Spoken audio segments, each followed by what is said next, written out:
En fait, depuis l'âge de 13 ans, j'ai essayé d'aller voir beaucoup de monde et chaque fois, personne ne m'a jamais cru. Je suis parti en hôpital psychiatrique à Salpêtrière, j'en ai parlé, ils m'ont pas cru, je suis parti voir la police, personne ne me croyait. Chaque fois, on en parlait à mon oncle et à ma tante et puis j'étais plus maltraité. Alors, moi, j'ai décidé un jour depuis en parler.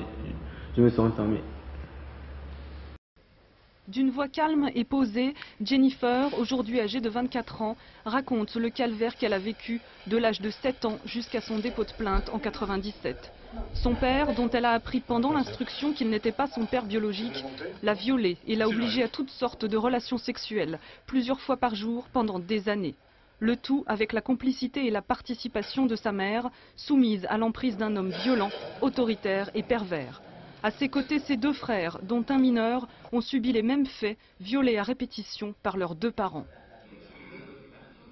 Ils sont sous antidépresseurs, ils suivent un traitement avec un psychothérapeute depuis assez longtemps.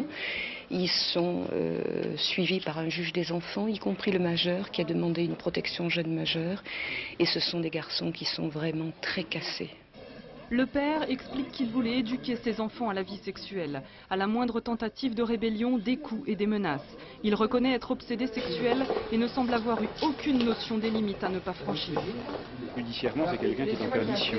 La reconnaissance et l'aveu public est quelque chose de quasiment impossible pour lui. La mère, complice et soumise, n'a jamais pu réagir. Déposer plainte contre son mari quand pendant plusieurs années, au fur et à mesure, on vous fait accepter l'inacceptable, il est très difficile même de prendre conscience de ce qu'on est en train de faire. La mère risque 20 ans de réclusion criminelle, le père la perpétuité.